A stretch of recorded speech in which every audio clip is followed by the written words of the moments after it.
Hello. Our next section is section 17.3, and it's titled A Promise of Freedom. And this is where we really get into the slavery issue and talk about uh, how slavery affected the war and things going on in that area.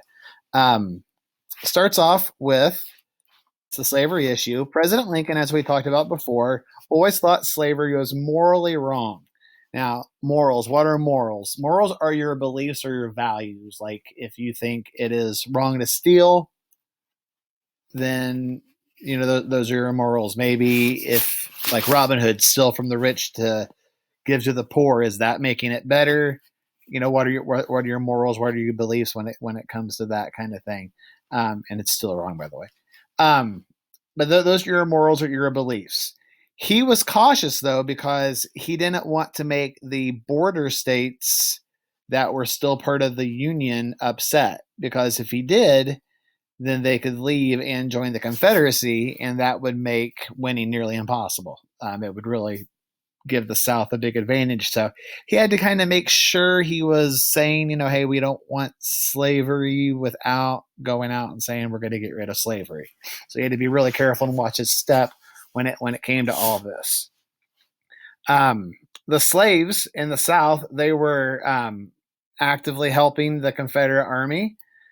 Part of them, well, they weren't really fighting in the army, but they had to pick up the slack as far as the farming, and do even more because a lot of the owners would go fight. Now, the wealthier owners wouldn't. We'll talk about that later.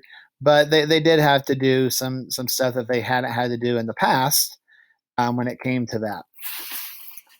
Then came the Emancipation Proclamation. This is the big thing, and this happened almost exactly halfway through Lincoln's presidency. It was January the 1st, 1863, and Lincoln, after giving it months and months and months of thought, decided that he needed to expand the goals of the Union because it's hard fighting just to get things back the way they were, and he's seen a lot of the Confederate or the Union soldiers losing motivation. So he decided he needed to expand the goal, and this was the time to go after slavery. It was a chance to get rid of slavery altogether. So on January the 1st, 1863, he passed what was called the Emancipation Proclamation. To emancipate means to free. Okay, so he was freeing, he's making a proclamation that he was going to free the slaves. Kind of, sort of, not really. You'll see what I mean here in a second.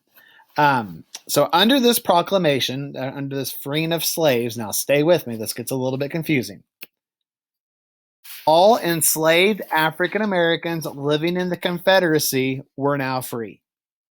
So if you lived in one of the states that left the United States and joined the Confederate States of America and you were a slave, you are now free in the United States.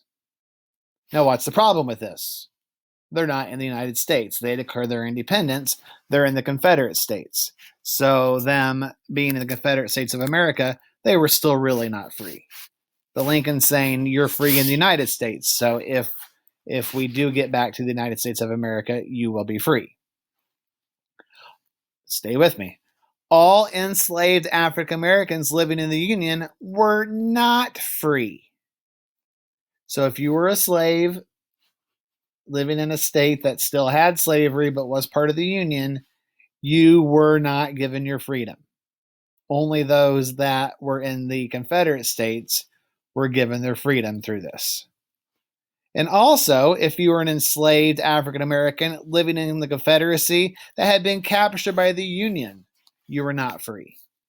And New Orleans is an example. So if you were in the New Orleans area, the Union had already taken that over. We had won that area, and the South knew they weren't going to be able to get it back. So Lincoln was saying the slaves were still slaves. So what Lincoln did in this is he pretty much said that any slave in the South was free, any slave in the North, which there weren't nearly as many, were not free. So how many slaves actually were freed by the Emancipation Proclamation?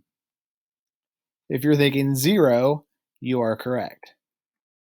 Why would he free the slaves of the Confederacy but not the Union? Well, one is he didn't want the slave states or the border states to leave.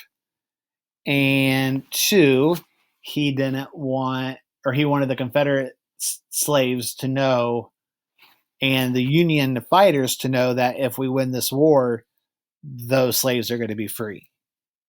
So it was kind of a let's give us motivation to fight thing more than anything. So were the slaves in the Confederacy really free? No, they weren't any more free than they were the day before this, but they were now given some hope that they would be free. And this did actually do a little bit of good, and I'll point that out here later how it did help in some ways.